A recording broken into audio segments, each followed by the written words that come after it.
Ne le regardez pas avec les lunettes de ses adversaires. Regardez-le avec vos yeux. Jean-Marie Le Pen, bonsoir. Bonsoir. Je me suis demandé si c'était bien moi que vous aviez demandé pour cette interview, parce qu'on aurait pu prendre Léon Zitrone ou André Théron, par exemple, parce que le monde hippique, je ne connais pas tellement, moi. Oui, mais moi, je vous ai pris parce que vous êtes l'intervieweur des présidents. Et vous vous y voyez déjà? Et parce que j'espère être président. Je me bats pour être président.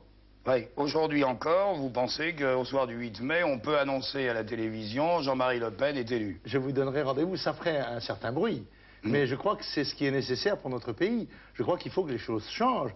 Parce que si elles ne changent pas, nous allons continuer de décliner jusqu'à la culbute finale. Et ça, je ne le veux à aucun prix pour mon pays, ni pour les miens, ni pour moi, ni pour vous. Alors, il y a deux images dans la campagne. Il y a le Pen sur les affiches, l'outsider, puis il y a le Le Pen toujours debout dans les meetings. Vous voulez pas venir me rejoindre, là, être debout devant le bureau? Il semble que vous soyez plus à l'aise quand vous marchez dans vos meetings sur la scène, à la façon un peu des prédicateurs américains, non? Oui, c'est vrai. Honnêtement, j'ai pas d'amour-propre d'auteur. Et c'est aux États-Unis que j'avais vu cette méthode qui m'avait paru à la fois plus naturelle, plus sympathique, plus proche du public. Et c'est celle que je pratique, mais j'ai été copié tout de suite. Il y a un certain nombre de mes concurrents qui essayent de faire comme moi. Peut-être pas aussi bien. Oui, mais enfin, les prédicateurs américains, à la fin, ils touchent les enfants, ils guérissent les malades, ou ils imposent les mains, et on croit qu'ils guérissent. Ah oui, mais vous savez que c'était une des prérogatives, un des pouvoirs du roi de France. Il guérissait les écrouelles. Je ne sais pas si le président de la République a hérité de ce pouvoir, mais je crois que ça serait tout à fait nécessaire. S'il avait le pouvoir de guérir la France d'un certain nombre de ses maux ou de ses faiblesses, ça serait extraordinaire. C'est quoi le pouvoir d'un président de la République? Ce serait quoi le pouvoir de Jean-Marie Le Pen s'il se définissait lui-même comme homme d'État, président de la République française? C'est le pouvoir qui est inscrit dans le cadre de la Constitution. Nous avons une pratique, une expérience et des textes. Et le président de la République, qui est le premier magistrat de France, a comme premier devoir celui d'abord de respecter la loi suprême, la Constitution. C'est-à-dire l'arbitrage?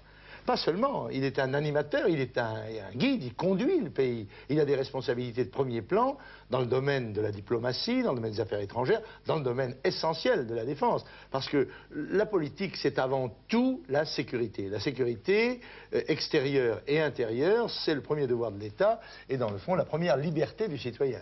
Alors justement, dans un sondage récent du Point, on dit que votre principale compétence, c'est la sécurité. Ça vous colle à la peau, quoi? Non, mais je ne considère pas du tout que ce soit minoratif, si j'ose dire. Je considère que si les Français me voient comme quelqu'un qui peut assurer leur sécurité, eh bien je crois que je me sens tout à fait conforté par cette idée.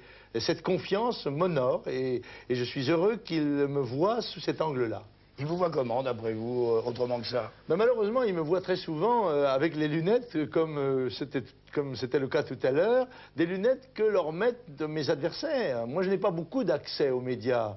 Vous vous en plaignez tout le temps, tu vois? Non, je m'en plains pas tout le temps. Je considère qu'il faut une certaine justice, une certaine égalité pour que les Français puissent juger. Parce qu'à la vérité, c'est eux qui sont le souverain dans notre pays. Et c'est à eux de dire ce qu'ils pensent. Mais pour qu'ils disent ce qu'ils pensent, faut-il encore qu'ils soient informés? Alors je sais que le bruit court, que Le Pen dit tout haut ce que tout le monde pense tout bas. Ben, si les gens votent comme ils pensent, je vais sûrement être élu. Alors dites-nous tout haut, quelle est l'image que vous préférez? La Bretagne, la pêche, la mer, ou le Pen avec le béret, combattant? Je suis un petit peu tout cela. Je suis un petit peu le petit breton, fils de pêcheur et d'une paysanne. Je suis un petit peu l'officier de parachutiste pendant la guerre d'Indochine ou d'Algérie. Je suis aussi le jeune député français. Je suis le père de famille. Je suis le chef d'entreprise qui a mené son entreprise et qui continue de la mener depuis 30 ans. Je suis, dans le fond, un Français moyen. C'est d'ailleurs l'album qui était paru sur moi de photos, c'était Histoire d'un Français moyen. Je suis un Français moyen, mais fier de l'être, fier de mes origines populaires et fier de ce que j'ai pu faire dans ma vie. J'ai pas honte de ma vie, franchement. Alors, ceux qui vous regardent, alors il y en a plein, hein. Il y a La vérité sur Jean-Marie Le Pen, c'est de Roger Mauge. Il y en a d'autres, ce sont des psychanalystes qui vous ont suivi. Alors, les psychanalystes, ils regardent Le Pen en disant, oh, il lui manquait peut-être la cellule familiale, l'amitié, il la recherche aujourd'hui, etc. Oui, mais nous sommes toujours à la recherche... Vous êtes attiré par Freud? Non, non, pas du tout. Mais nous sommes toujours à la recherche du bonheur, mon cher Yves Mourouzi. Et moi, j'ai été sans doute à la recherche de frères et de sœurs que je n'avais pas. C'est peut-être ce qui m'a porté vers l'action collective. Dès que j'ai été jeune garçon, j'ai toujours été assez entouré et j'ai consacré ma vie à l'action publique. Ça vient du fond de soi-même, ça. Le bonheur, c'est d'être riche? Non, sûrement pas. Je ne sais pas ce que c'est que d'être riche, d'abord, parce que... Vous l'êtes ou pas? Non, mais... Oh non, je sais pas. Vous pouvez me sortir ce que vous avez dans vos poches? Écoutez, c'est un peu indiscret, non? Qu'est-ce que vous avez dans les poches? J'ai très peu de choses. J'ai de la paperasse, comme toujours, quand on est... Je sais pas, j'ai un carnet. Oui.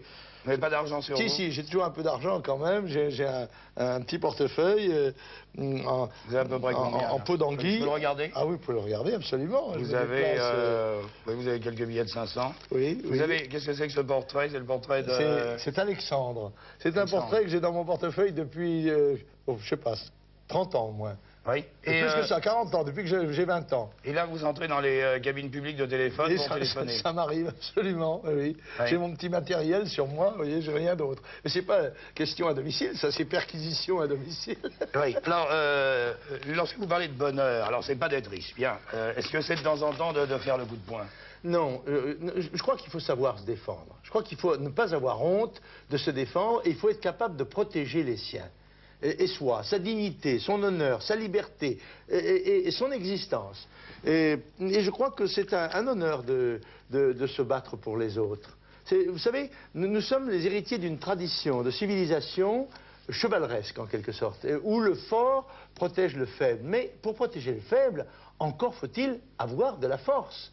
Et il en est de même pour un chef de famille que pour un chef d'État. C'est pour ça que la puissance doit être créée, protégée et respectée, parce que c'est elle qui garantit nos libertés. Il y a une espèce de perversion de l'esprit maintenant qui consiste à souhaiter que les gens soient faibles. Mais quand on est faible, on est dominé, on est l'esclave, on est un sujet. Et moi, je souhaite que les Français bénéficient du maximum de liberté. Oui, mais enfin, tout le monde ne peut pas être Rambo. Mais non, il ne s'agit pas d'être Rambo. Mais il s'agit que chacun assume sa responsabilité. Alors, quand on souhaite devenir un chef d'État, il faut avoir les qualités, me semble-t-il, qui justifient cette prétention, cette aspiration. Moi, je crois qu'il faut avoir des qualités de lucidité pour discerner les dangers, car c'est ça la politique, discerner les dangers qui menacent le pays et le peuple. Il faut avoir des qualités de prévision, donc de prévoyance, de caractère, de courage aussi, et des compétences, bien sûr, pour arbitrer les grandes questions de l'intérêt national et être surtout imprégné de foi, d'espérance et de confiance et d'amour pour son pays. Il faut, moi je crois, parce qu'il vaut mieux faire autre chose. Si on n'a pas l'amour de son pays et de son peuple, bah, il y a des tas d'autres fonctions, dans le fond, qu'on peut remplir dans la vie. Quelle qualité faut-il avoir pour appuyer sur le bouton nucléaire? Beaucoup de sang-froid. Et je pense aussi à un immense amour de son pays. C'est probablement une responsabilité écrasante. Georges Pompidou en a fait l'aveu quand il est devenu président de la République. Il a marqué la différence qu'il y avait entre être Premier ministre et président de la République. Je me rends tout à fait bien compte des responsabilités qui sont celles d'un chef qui doit, en toutes circonstances, choisir l'intérêt national contre les intérêts particuliers, quels qu'ils soient. Alors, quand je vous parlais de la question de la force tout à l'heure, vous me répondiez, il faut être fort pour se battre pour. Si on se bat pour, c'est qu'on se bat contre quelqu'un ou contre quelque chose. Oui, c'est on se bat contre quoi? Clausewitz a dit un jour que le vrai responsable de la guerre, ça n'était pas celui qui attaquait, c'est celui qui se défendait. Parce que s'il ne se défendait pas, il n'y aurait pas de guerre. Absolument. Évidemment. Oui. Alors moi, je suis partisan de se défendre. Je crois qu'il faut faire respecter, dans le domaine de la France, par exemple, son territoire, son indépendance, son identité, sa préférence nationale. Moi, je suis partisan d'une France française, d'une France fraternelle, certes, mais qui ne peut être fraternelle que si elle est forte, parce qu'on ne fait pas de grande part dans les petits gâteaux.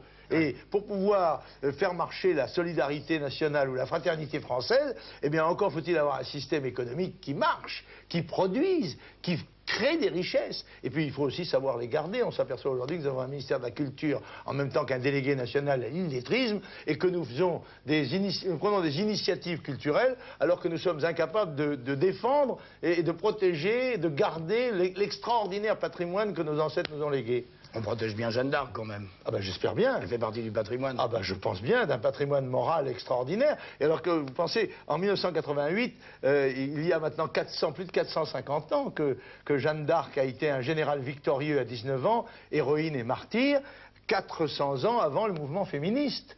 Donc nous, en France, nous n'avons pas attendu les féministes ni les militantes féministes pour mettre la femme là où elle devait l'être, quelquefois au premier plan. Alors je lisais l'autre jour une interview de vous, bon à chaque fois vous recevez votre fille, si vous interviewez dans Paris Match. Ah, alors Jeanne d'Arc, il y avait aussi quelque chose qui m'a surpris, c'était Beethoven. Je me demandais pourquoi Beethoven, je vous voyais plus avec Sambre-et-Meuse qu'avec le concerto en ré. Et pourquoi pas Beethoven? Oui, mais le fait d'apprécier la musique militaire n'empêche pas d'apprécier un concerto ou un opéra. Moi j'aime bien la musique et j'aime beaucoup Beethoven, mais j'aime aussi beaucoup des tas d'autres choses, la chansonnette. Ma foi, je crois que j'ai un grand éventail. Mais on vous voit plutôt avec une grosse caisse qu'avec un violon. Eh bien, ça prouve bien que vous avez un esprit de préjugé, monsieur Moruzzi, parce que j'ai juste le seul instrument dont j'ai joué, fort mal, je vous le confesse, c'est justement du violon. Alors, je ne suis devenu maintenant un auditeur de violon, Dieu merci pour mes concitoyens, parce que quand j'étais un joueur, c'était affreux pour eux. À propos des chevaux dont on parlait au début, moi je vous croyais plutôt attiré vers les chats et les chiens. Ah oui, c'est une image aussi, j'allais dire, pour faire le côté confiance, sympathique de Jean-Marie Le Pen aimant les bêtes chez lui sur le sofa. Non, moi je suis un homme naturel. J'ai un chat, ça c'est le chat de ma fille d'ailleurs, qui me pose des tas de problèmes. J'ai des chiens, j'ai 2 chiens, maintenant j'en avais 3, j'ai perdu malheureusement ma chienne Rumba, mais j'ai 2 chiens, et les animaux font partie de ma vie, comme ils font partie de la vie de beaucoup de Français, ce sont souvent des compagnons, et que j'ai dû dire, je confesse, j'ai eu du chagrin quand j'ai perdu ma chienne. Mais c'est pas du tout une convention, moi je suis comme je suis, et les gens devront me prendre comme je suis. Vous n'avez pas attendu les photographes pour avoir un chat? Non, ni des chiens, hein, non. Et je trouve que le cheval, c'est un noble animal, c'est très beau, et c'est une belle représentation de la compétition. Oui, alors à propos des goûts et des couleurs, je m'étais aperçu, enfin je savais que vous aimiez la voile, la mer, le rugby, puisque vous avez été au PUC. Oui. Je savais pas que vous étiez un adepte de la pêche à la ligne, parce que vous avez l'intention le 8 mai d'envoyer tout le monde à la pêche à la ligne. Ah non, j'ai jamais dit ça. Non. Bon. Le 1er mai, je réunirai mes amis, mes partisans, pour la fête de Jeanne d'Arc et la fête du travail réunis, et je leur donnerai une consigne de vote. Mais pas du tout, forcément, de les envoyer à la pêche, loin de là. Moi, je suis pour un choix clair, et j'attendrai que, à moins que je sois, ce que je souhaite, et je me bats pour ça, un des 2 candidats sélectionnés. Mais si je ne suis pas, ma foi, j'en prendrai mon parti et je respecterai la décision du peuple français. Bon, alors, l'outsider, pour revenir à la fin de cet entretien, la première image, l'outsider, c'est celui qu'on n'attendait pas, qui est quand même assez en forme, du reste, puisqu'il a maigri, il peut courir plus facilement, et qui va remonter les favoris. Oui. Oui, parce que généralement, ça met en colère les favoris. Ah bah évidemment, et puis alors, ils ne se gênent pas. Et les parieurs sur les favoris sont pas contents. Pour vous donner des coups de sabot pendant la course, ou même des coups de cravache de façon perverse. Mais ça, c'est la vie. La vie est une lutte, c'est une course, c'est un combat. Et par conséquent, si je le fais, c'est que j'en accepte les risques et aussi, bien sûr, les chances. Jeanne d'Arc va vous inspirer pour ce combat? Je compte sur elle, oui, parce que l'avenir des hommes est fait par Dieu, mais il est aussi fait par les hommes. Aide-toi et le ciel t'aidera.